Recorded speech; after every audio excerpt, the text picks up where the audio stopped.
우리 2023년도 1월 15일 주일 예배를 드리고 있습니다. 마태복음 3장 3절에서 6절까지 말씀으로 요한을 소개합니다 라는 제목으로 잠시 은혜를 나누겠습니다. 마태복음 강해를 계속하고 있지요. 한 절 한 절 제가 나누고 있습니다.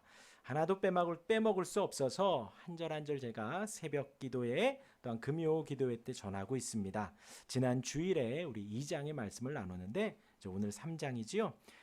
혹 그 사이에 말씀 들으시고 싶으시면 저희 유튜브에 이제 올려놨거든요. 그래서 주일 이후에 새벽 한 10분, 새벽 10분 또 금요일 25분, 30분 정도 이렇게 말씀이 이어지고 있으니 들으시면 또 도움이 되리라 생각합니다. 지난 금요일 때 2장을 마무리했습니다. 예수님의 기원 계보에 대해서 1장과 2장의 말씀을 했는데 그 마지막으로 선지자들이 어떻게 고백했는가? 예수님이 고난과 멸시와 천대를 받는다. 이제 올 메시아가 그렇게 천대를 받는다 하여서 나사렛 예수라는 이름을 별명을 붙이기 위하여 예수님이 애굽에서 나와 갈릴리 나사렛으로 갔다라는 말씀으로 2장이 마무리되었습니다. 그리고 이제 3장에서 세례 요한이 등장합니다. 유대의 광야에서 시작을 하죠. 그곳은 건조합니다. 그러나 광야라는 곳이 이스라엘에게 있어서 하나님을 만났던 곳입니다. 광야라는 곳이 하나님의 인도를 받으며 하나님의 율법 말씀을 받았던 언약을 체결했던 곳이 바로 그 광야입니다. 똑같이 요한이 그곳에서 하나님의 말씀을 전합니다. 그곳은 결코 쾌적하지 않았습니다.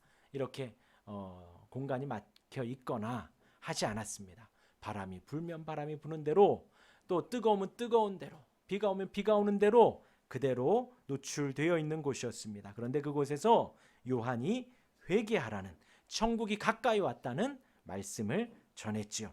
하나님의 통치와 하나님의 다스림을 기대하고 소망하는 가운데 하나님의 통치에 방해되는 것들을 하나하나 치워가는 것, 그것을 두 글자로 회개라고 지난 금요일에 말씀을 드렸습니다. 그렇게 천국을 소망하며 회개하는 저와 여러분들 되길 바랍니다. 오늘은 이어서 그 세례 요한을 더욱더 자세하게 소개하려고 합니다. 세례 요한이 왜 등장하였는지 3절에 나와 있고요. 또 4절에서는 무엇을 입고 먹었는지, 또 5절과 6절에서는 그 사역이 무엇이었는지 나와 있습니다. 그래서 오늘은 그렇게 한 절 한 절씩 읽으며 설교를 할 예정입니다. 저는 이제 설교를 준비하고 이렇게 전하면서 마음먹은 것이 뭐냐면 삼위일체 대신 하나님만 전하려고 합니다. 어떤 인간의 공로나 노력은 자랑할 것이 못 되죠. 성경 자체도 하나님을 증거하지 사람을 전하지 않습니다. 다 부족하고 한계가 있기 때문입니다. 그러나 오늘 이제 소개하려는 세례 요한은 세례 요한이 잘났다, 세례 요한이 이러한 일을 했다, 그것을 말하려는 것이 아닙니다. 하나님의 섭리 가운데 이제 메시아가 등장하기 전에 예언되었던 그 요한이 등장했기에 오늘 소개하는 것입니다. 오늘 세례 요한의 소개를 잘 들어보시고 그 사역하는 모습을 보면서 오늘 우리의 신앙의 현주소와 상태, 그 시간들을 묵상하는 시간이 되기를 바랍니다. 우리 먼저 3절 먼저 지금 분위기가 벌써 막 기도하시려고 그런 것 같아요. 우리 3절 같이 읽고 계속 말씀 전하게 3절 읽겠습니다. 그는 선지자 이사야를 통하여 말씀하신 자라. 일러스되 광야에 외치는 자의 소리가 있어 이르되 너희는 주의 길을 준비하라. 그가 오실 길을 예비하라. 곧게 하라 하였느니라. 왜 세례 요한이 등장하였는지 나옵니다. 마태는 이사야서의 말씀을 인용하여 그의 존재의 타당성을 증명한 것입니다. 이 인용한 그 말씀은 이사야서 40장 3절의 말씀입니다. 제가 읽어드립니다. 외치는 자의 소리여 이르되 너희는 광야에서 여호와의 길을 예비하라. 사막에서 우리 하나님의 대로를 평탄하게 하라 하였습니다. 이 본문은 이사야서 40장 3절의 본문은요, 바벨론에서 광야로, 또 광야에서 약속의 땅으로 가야 하는 이스라엘 백성들에게 하는 말이에요. 지금은 바벨론 포로 가운데 있는 것이죠. 그 이스라엘 백성들에게 하는데 하나님께서 곧 오신다라는 것입니다. 하나님께서 그 여호와의 길을 예비하라. 하나님의 대로를 평탄하게 하라. 하나님께서 곧 오실 거다라는 것입니다. 그런데 하나님이 오시기 전에 외치는 자의 소리가 그 하나님의 길을 평탄하게 곧게 하라는 것이죠. 이 인용구를 마태가 인용한 것에 우리가 두 가지를 알 수 있습니다. 하나는 이 본문을 마태가 인용하면서 그 외치는 자의 소리, 그가 바로 요한이라는 것입니다. 왕이 지나갈 때에 그 길을 예비하고 준비하고 그 대로를 평탄하게 합니다. 지금도 대통령이 해외 순방을 가면 미리 선발대가 가서 미리 다 준비하고 하지요. 이때도 마찬가지죠. 왕이 지나가는 그 길을 미리 예비하고 미리 준비하고 평탄하게 합니다. 현장에서 자주 쓰는 나라시하죠. 나라시. 그의 길 혹은 그 길을 위한 길로 준비한다라는 것입니다. 진짜로 왕이 가는 그 길을요, 지형학적 변화를 줬다라는 것입니다. 왕의 방문을 예우하기 위해서 길을 건설하기도 하고 보수하기도 하고 그러한 고대의 관습이 있었다는 것입니다. 마태는 이런 길을 건설 보수하는 것을 요한이 미리 와서 선포했다라는 것으로 지금 이 말씀을 인용한 것입니다. 곧 하나님의 백성들에게 왕이 오실 그때의 그 길을 평탄하고 그 왕이 온전히 지나갈 수 있도록 미리 길을 닦아 놓으라는 것입니다. 그래서 지난 금요일에 말씀드린 대로 천국 하나님의 나라가 오는데 하나님의 나라를 세워가고 내가 아멘하고 받아들이는데 방해하는 모든 것들을 다 치우는 것, 그것이 바로 회개라고 했습니다. 오늘 그 사역을 하는 요한에게 이사야서 말씀 인용을 통하여서 더 구체적으로 증명을 한 것이에요. 왕의 오실 길, 그 길을 보수하고 길이 없으면 길을 만들고 평탄하게 하는 것을 해야 한다는 것이죠. 성도들이 평탄하게 하고 성도들이 왕이 오실 그 길을 대로를 닦아야 한다는 것입니다. 그래서 요한이 이 이사야서의 말씀대로 이제 메시아 진정한 왕이 오기 전에 이 사역을 하고 있다라는 거예요. 그래서 이 말씀을 인용하였습니다. 그리고 두 번째로 이 인용구를 통하여서 우리가 알 수 있는 것은 이 이사야서의 말씀에 뭐라고 나왔냐면 우리 하나님의 대로, 여호와의 길, 이렇게 나와 있다는 것이죠.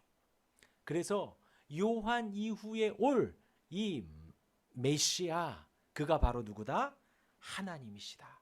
그가 바로 하나님의 이 땅에 성육신하신 하나님이시다라는 것입니다. 우리 예수님이 1장에서 하나님의 이름의 뜻 임마누엘이라고 했지요. 하나님이 우리와 함께 계시다라는 것입니다. 그 하나님이 이 땅에 오실 때에 평탄하게 할 그 하나님의 대로가 곧 하나님이신 예수 그리스도가 이 땅에 오시는 길이라는 거예요.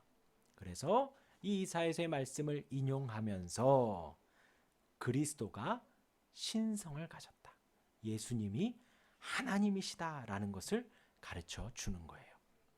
왜 굳이 이렇게 했을까요? 당시 예수님은, 지금도 마찬가지예요. 유대인들에게 예수님은 하나님이 아닙니다. 그냥 유대인들의 랍비 중 한 사람이지요. 혹은 엘리야라고도 하고 혹은 선지자라고 합니다. 결코 예수님을 하나님으로 믿지 않는다는 것이죠. 그러하기에 마태는 이 인용을 집어넣으면서 세례 요한이 예비하는 그 길은 하나님이 오실 길을 예비하는데 그 하나님이 바로 예수 그리스도라는 것입니다. 그래서 예수님이 하나님이십니다. 하나님의 길을 예비하기 위해서, 그 길을 평탄하기 위해서 요한이 왔다. 우리가 믿는 예수 그리스도는, 우리가 기도할 때 예수님의 이름으로 기도합니다 할 때 그 예수님은 바로 하나님이십니다. 할렐루야. 두 번째로 요한이 무엇을 먹고 입는지 나옵니다. 우리 4절 같이 읽겠습니다. 시작. 이 요한은 낙타털 옷을 입고 허리에 가죽띠를 띠고 음식은 메뚜기와 석청이었더라.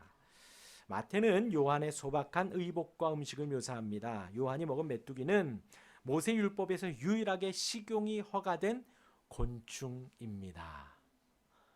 네, 메뚜기 징그럽습니다. 장인어른께서 잡아오셨는데 못 먹겠더라고요.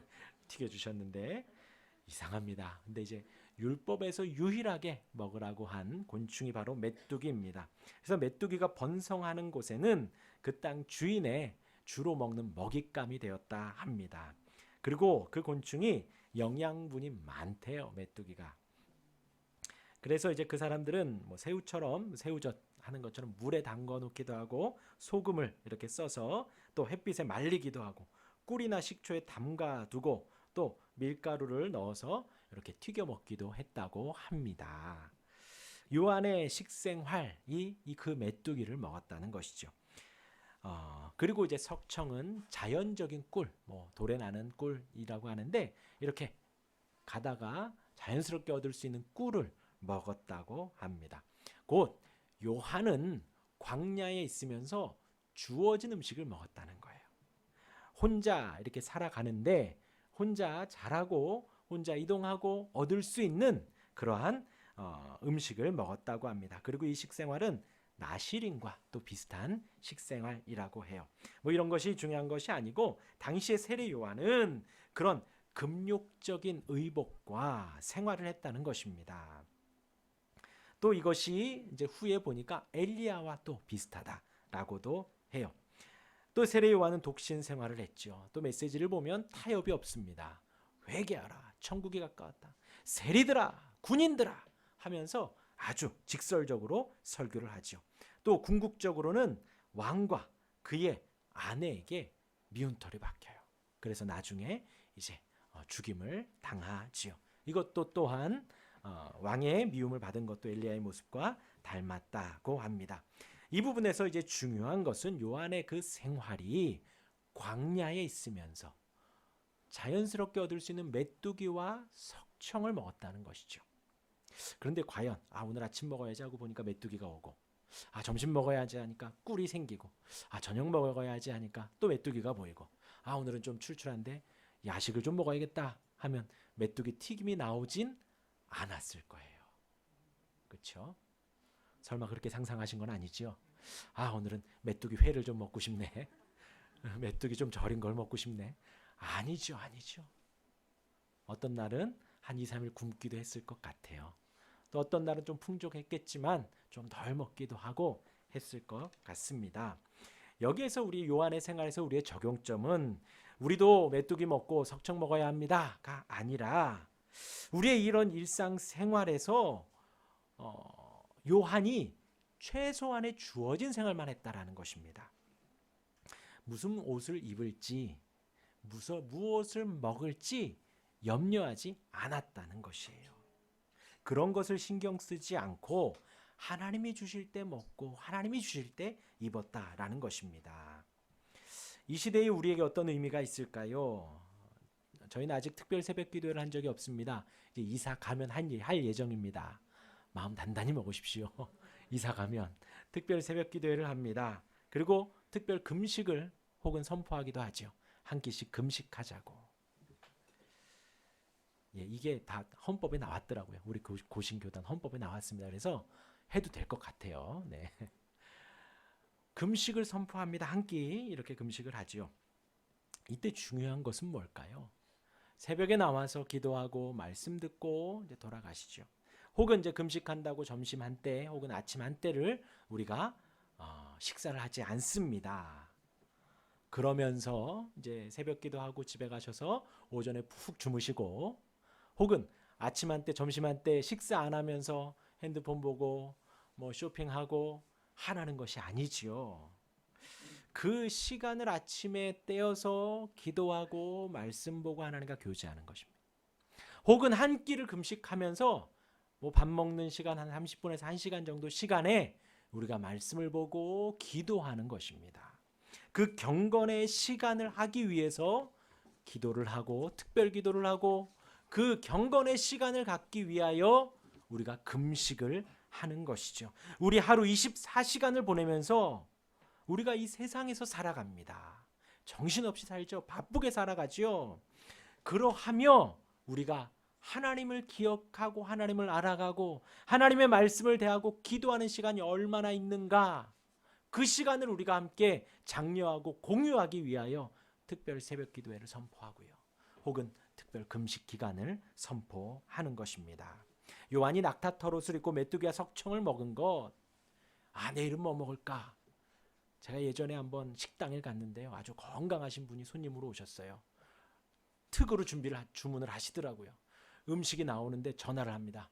엄마, 내일 아침에 이거 먹자, 저녁에 저거 먹자. 밥이 나오고 있는데 내일 무엇을 먹을지 어머니와 상의를 하더라고요. 그렇게 무엇을 먹을까 입을까 요한이 걱정하고 고민하지 않았다라는 것입니다. 주어진 낙타털옷을 입고요, 가죽띠를 입고, 주어지면 메뚜기를 먹고 주어지면 석청을 먹었다라는 것이지요. 오늘 우리에게도 이러한 믿음의 흔적이 있기를 바랍니다. 어떤 옷을 입을까 재고 꾸미고 할 시간에 우리가 하나님과 더 교제를 하자는 거예요. 말씀을 한 자 더 보자는 것입니다. 무엇을 먹을까 고민하고 사러 다녀오고 조리하고 할 때에 성경 보고 기도하며 복음을 대하자라는 것입니다. 그런데 그러다 보니 그 모습이 이제 엘리야와 비슷해졌다라는 거예요. 요한이 그러했을 것이다 라는 것입니다. 요한도 평생 그 낙타털옷 하나만 입었겠어요. 입고 지내다 보니 그렇게 되고, 광야로 가게 되고, 먹고 지내다 보니 그 인생이, 그 삶이 엘리야와 비슷해졌다라는 것입니다. 예수님께서 마태복음 11장 13, 14절에 그 요한을 칭찬합니다. 모든 선지자와 율법이 예언한 것이 요한까지니 14절에 만일 너희가 즐겨받을진대 오리라 한 엘리야가 곧 이 사람이라. 예수님이 그렇게 인정하신 거예요. 지금 우리도 좀 이런 것을 닮아가야 할 필요가 있을 것 같습니다. 너무 살 것도 많고 먹을 것도 많습니다. 매진 임박된 것이 너무나도 많아요. 지금 아니면 꼭 저걸 못 살 것 같아. 지금 아니면 안 될 것 같고 하는 것들, 그것이 중요한 것이 아니라는 거예요. 하나님이 하나님의 백성을 먹이시고 입히시고 인도하신다라는 것입니다. 그 이상의 것, 하나님이 주신 것, 그 이상의 것을 탐하고 구하는 것이 바로 욕심이지요. 하나님 주신 것에 감사하고 평안히 누리시기를 간절히 주님의 이름으로 축원합니다. 아멘. 세례 요한의 등장이 성경적임을 밝히고 무엇을 입고 먹는지 말씀드렸습니다. 이제 5절과 6절에서 그의 사역을 소개합니다. 5절 우리 같이 읽겠습니다. 이때에 예루살렘과 온 유대와 요단강 사방에서 다 그에게 나와. 요한이 사역하는데, 메시지를 전하는데 대한 당시의 반응입니다.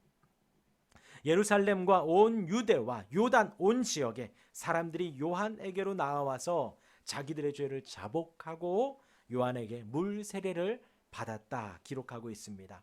여기에서 중요한 것은 요한의 메시지와 세례의 영향력이 광범위하게 일어났다는 거예요. 광범위하게.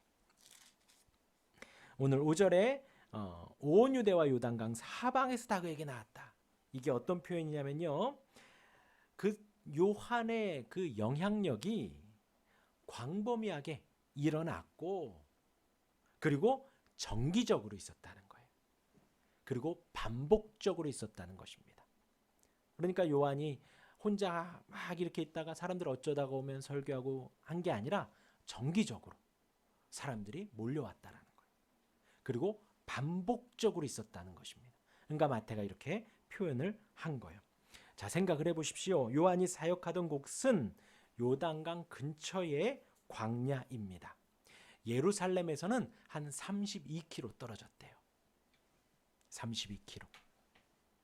그 소문이 온 유대와 요단강 사방에 퍼집니다. 그래서 베레아 지역을 포함하여서 그 팔레스틴 남부 지역까지 사람들이 계속해서 몰려왔다는 것입니다. 요한의 사역으로 많은 사람이 모이니 그 당시의 군주였던 안디바도 민중 봉기가 일어날 것처럼 생각을 해서 위협을 느꼈다 그래요. 다 사람들이 요한 하니까. 어떻게 이런 일이 일어났을까요? 요한이 매력적인가요? 어떤 사람들이 모일 만큼 어마어마한 어떤 공간이 있거나 그렇지 않았다라는 것이에요. 화려한 옷을, 화려한 집도 또 그곳에 가면 먹을 것이 있지도 않은 광야에서 복음을 전했습니다. 그런데 사람들이 사방에서 모인 것입니다. 이것이 바로 복음의 힘이에요.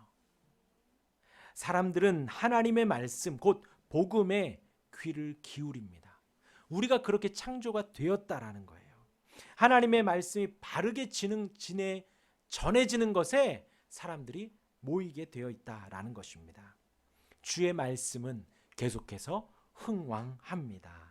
우리가 사도행전에서 봤지요. 사도들이 갇혀도 복음은 흥왕하여 퍼져갔습니다. 혹은 죽더라도 복음은 죽지 않았어요.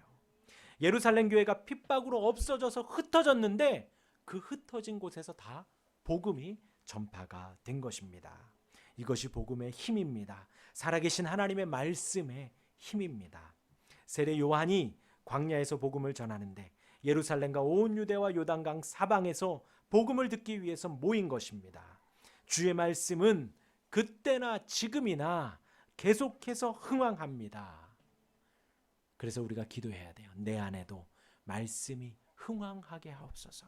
내 안에도 말씀이 곳곳에 퍼지게 하옵소서 기도해야 합니다. 우리 마지막으로 6절 읽겠습니다. 시작.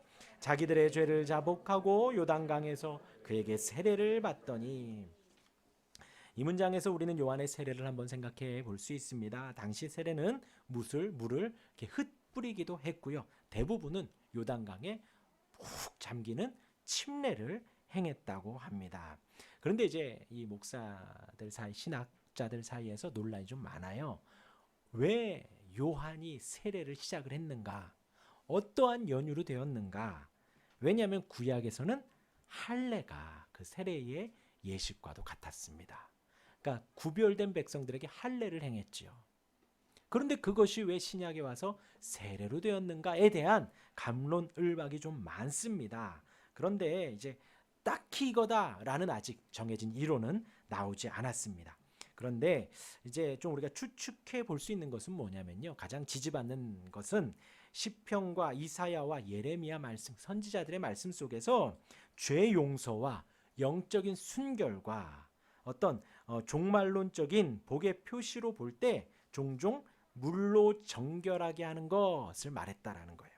그래서 시편 51편 7절에 우슬초로 나를 정결하게 하소서 내가 정하리이다. 나의 죄를 씻어주소서 내가 눈보다 희리다. 또 이사야서 4장 4절에 이는 주께서 심판하는 영과 소멸하는 영으로 시온의 딸들의 더러움을 씻기시며 예루살렘의 피를 그 중에서 청결하게 하실 때가 됩니다. 라는 말씀들이 선지자들을 통해서 계속 퍼져왔다라는 거예요. 그러한 흐름 속에서 이방인들이 유대교로 개종할 때에 물을 흩뿌리는 의식을 했대요. 그러니까 유대인들이 성전에 들어오거나 집에 들어갈 때 손을 씻고 발을 씻습니다. 어떤 그러한 의식들이 조금 더 이제 퍼져가지고 물을 흩뿌렸다고 해요. 또 유대인들 중에서 이 생활이 경건하지 않은 것 같다라고 해서 나온 사람들이 있습니다. 쿰란 공동체라고 해요. 그들이 따로 공동체를 만들어서 생활을 했습니다. 그런데 그들이 그렇게 나올 때에 또 물을 흩뿌리는 생활을 했어요. 근데 이제 쿰란 공동체는 그 광야에 살면서 철저하게 금욕 생활을 했다 그래요. 세상과는 좀 단절된 그곳에 가입하는 가운데 이제 물을 흩뿌리는 의식을 했다는 주장이 있습니다. 이런 상황 속에서 요한은 광야로 오는 유대인들에게 세례를 준 것입니다. 이 요한의 세례가 특징이 이것입니다. 곧 누구에게 주었다? 유대인에게 주었다는 거예요. 요한이 선포하고 행하는 이 세례가 당시 유대 사회에서 더 이상 하나님의 거룩한 백성이 아니라는 거예요. 유대인들, 그들에게는 선민이다. 그들은 우리만이 하나님의 택한 백성이다 라는 자부심이 있죠. 그런데 요한은 세례를 주면서 그 의식을 통하여 그들의 그 선민 사상을 깬 거예요. 그들의 그 잘못된 생각을 철저하게 비판한 것입니다. 설교를 듣던 유대인들이 하나님의 참된 백성이 되려면 회개하고 회개의 세례를 받아야 된다라는 것이에요. 당시 유대인들 사이에 퍼져 있던 그 선민 사상에 대는 아주 반대되는, 정확하게 비판하는 그런 내용이 되는 것입니다. 그리고 또 당시 유대인들 사이에서도 어떤 생각을 했는가? 본인들이 아브라함의 자손이잖아요. 선민입니다. 그런데 지금 로마의 압제 가운데 있는 것은 그냥 단순히 자기들이 죄를 지었기 때문에 이제 메시아가 올 때에는 무엇을 해결해야 된다? 그 로마의 압제에서 해방되는 것만 해결해야 된다고 믿었던 거예요. 그런데 지금 세례 요한은 다른 걸 말하지 않아요. 로마의 압제가 중요한 게 아니라, 너희들이 포로 생활하는 게 중요한 게 아니라 너희들의 죄가 중요하다. 너희들은 선민이라고 하지만 죄로 가득 차 있다. 독사의 자식들아, 막 그러는 거예요. 그러한 상황 속에서 요한이 세례를 준 것입니다. 누구에게? 회개하는 유대인들에게. 그래서 이 세례의 특징이 뭐냐? 의식적이지 않았다라는 거예요. 자, 이제 너는 그곳에서 나왔으니, 우리 쿰랑 공동체에 들어왔으니 뿌려야 돼. 단순히 눈에 보이는 그것으로 말하지 않고, 단순히 유대교에서 개종하는 것을 뿌리는 것으로 말하는 게 아니라 진심으로 회개하고 돌이키는 그 실제적이고 윤리적인 자신의 죄를 자복하는 자들에게 세례를 주었다라는 거예요. 자신들의 죄를 자복하는 지원자들을 위한 세례였고, 삶이 변화했고 많은 사람들 앞에서 그 세례를 받으면서 나의 삶이 앞으로 이렇게 바뀌겠습니다 라고 말을 하는 것입니다. 우리에게 어떠한 시사를 주나요? 어떤 묵상함을 주나요? 우리도, 그리고 이 세례 요한은 여러 번 반복하지 않았대요.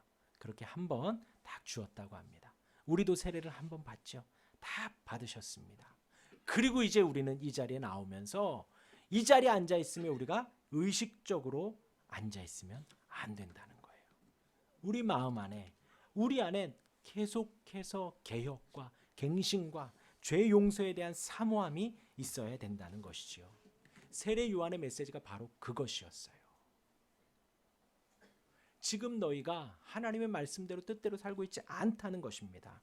그의 삶의 개혁에 대한 메시지였다는 것입니다. 광야에서 이제 메시아가 곧 오신다. 하지만 아직 눈으로 보여지지가 않죠. 이제 메시아가 곧 온다, 그리스도가 곧 온다 라고 선포하지만 그 요한의 메시지는 너의 삶을 돌이켜라. 너가 회개해라. 너가 하나님의 백성으로 성도로 날마다 거듭나여야 한다. 삶과 실제의 개혁에 대한 메시지였습니다. 하나님이 우리에게 주신 은혜가 너무나도 큽니다. 지금 누리는 이 은혜가 바로 그러한 은혜예요. 우리의 삶이 이러한 세례 요한의 삶을 본받기를 바랍니다. 세례 요한이 등장한 것은 요한이 잘나서가 아니다 그랬죠. 구약에 예언된 그 예언의 성취대로 나왔다 말씀드렸습니다. 우리 또한도 하나님의 말씀의 인도함을 받아야겠습니다. 말씀을 보고 기도하며 우리가 신앙생활을 하는데 최소한의 생활을 요한이 했습니다. 우리 또한도 그러기를 바랍니다.